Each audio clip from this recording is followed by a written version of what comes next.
다음은 쉽게 접하기 힘든 교육 소식 골라서 전해드리는 글로벌 픽 시간입니다. 오늘은 길금희 기자와 함께합니다. 어서 오시죠.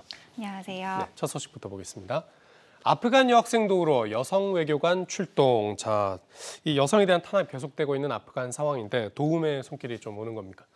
네, 지난 8월이었죠. 이 탈레반이 정권을 잡은 이후 이 아프가니스탄에서는 여학생들이 학교에 가는 것이 금지됐었는데요. 이 상황이 심각해지자 이 아프간 여성들은 SNS 등을 통해 국제적 도움을 요청하기까지 했습니다. 하지만 상황은 나아지지 않았고 이번엔 이슬람 국가들이 나서기로 한 건데요. 이 외신은 터키와 인도네시아 외무 장관들이 이 여성들의 교육 금지 정책에 항의하기 위해 이 수도인 카불을 방문하기로 했다고 보도했습니다. 탈레반 집권 이후 이 아프간 국민들의 인권 문제로 이 다른 나라가 직접 방문을 하는 건 처음이어서 이 세계적 이목이 집중되고 있습니다. 네, 그런가 하면 여기 이번에 방문하는 인사들 가운데 여성 외교관들이 또 많아서 더 관심을 끌고 있다고요. 맞습니다. 이 터키와 인도네시아 모두 이 카불에 방문하는 고위 외교관에 여성들을 지명했다고 보도되고 있는데요. 이들은 방문을 통해 최근 탈레반이 펼치고 있는 여성의 중등학교 교육 금지 정책이 오히려 이슬람 신앙을 왜곡하고 있다는 메시지를 분명히 전달하겠다고 밝혔습니다. 터키와 인도네시아 또한 대표적 이슬람 국가이기 때문인데요. 이런 이슬람 국가들의 행보에 서방 국가들 역시 지지와 응원을 아끼지 않았습니다. 네, 같은 이슬람 국가에서도 이렇게 문제를 제기하는 부분인데 개선이 좀 이루어졌으면 좋겠습니다. 네, 두 번째 소식 보겠습니다. SAT 점수 사라진다. 입시 판도 바뀌나라고 했는데 이 SAT 점수 하면 우리나라 수능 점수 같은 거 아닙니까? 대학 입시에서는 필수로 알고 있는데 이게 사라지면 어떻게 합니까? 네, 미국 주요 대학들이 SAT와 ACT 등 주요 자격시험 점수를 지원 요건에서 지우기 시작했습니다. SAT와 같은 자격 점수는 그간 백인과 경제적으로 부유한 학생들에게 유리하고 사교육을 조장하는 원인으로 지목되기도 했었는데요. 입시를 둘러싼 인종차별 논란이 사회적으로 더욱 조명받게 되자 대학들이 속속 삭제 의사를 밝힌 겁니다.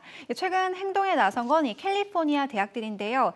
국립공정시험센터에 따르면 현재까지 캘리포니아에 있는 130개 대학들이 내년 가을 학기에 지원하는 학생들에게는 ACT 또는 SAT 점수를 요구하지 않기로 했습니다. 네, 사교육 많이 받아서 하는 점수다 보니까 좀 공정하지 않다 이거죠. 캘리포니아 주 말고 다른 미국 지역은 어떻습니까? 네, 현재 캘리포니아를 시작으로 다른 지역에서도 관련한 움직임은 점차 확산하고 있는 상황인데요. 미국 내에서 현재 고등학교 졸업자에게 ACT와 SAT 점수를 요구하지 않는 대학 기관은 벌써 1,780여 개나 된다고 합니다.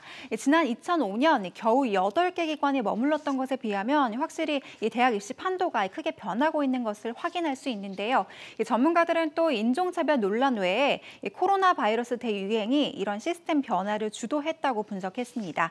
비대면 수업으로 입시 부담이 더 커진 학생들을 배려해서 지원 요건을 조금 더 단순화했다는 해석도 나오고 있습니다. 네, 1,780개나 된다고 하니까 앞으로 SAT 점수가 필수다 이런 말은 안 맞는 말이 되겠네요. 네, 마지막 소식 보겠습니다.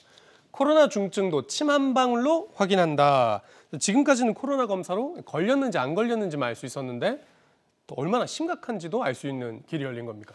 네, 맞습니다. 간단한 타액 검사 하나로 어린이들의 코로나19 확진은 물론 질환의 심각 정도까지 알 수 있는 길이 열렸습니다. 펜실베니아 주립대학 연구진들이 발표한 한 연구에 따르면요, 어린이들의 코로나 중증도는 타액에서 검출되는 특정 단백질 수치를 통해 파악할 수 있다고 하는데요. 응급실에 입원한 만 18세 미만 소아 청소년의 타액을 조사한 결과 코로나19 중증 환자의 타액에서 특정 단백질 유형의 수치가 폭증한 것을 확인했다는 겁니다. 네, 그럼 이렇게 되면 이게 심각한 합병증으로 번지는 거 좀 방지할 수도 있겠습니다. 맞습니다. 의료진들은 확진 의심이 가는 아이들이 방문하게 되면 검사 시 확진 유무와 함께 재빠르게 심각 정도를 알 수 있다 보니까 호흡기 장애와 같은 심각한 합병증을 미리 예방할 수 있다고 밝혔는데요. 특히 최근 펜실베니아에서는 지난해 같은 기간에 비해서 소아 청소년 코로나 환자가 10배가량 증가하기도 했습니다.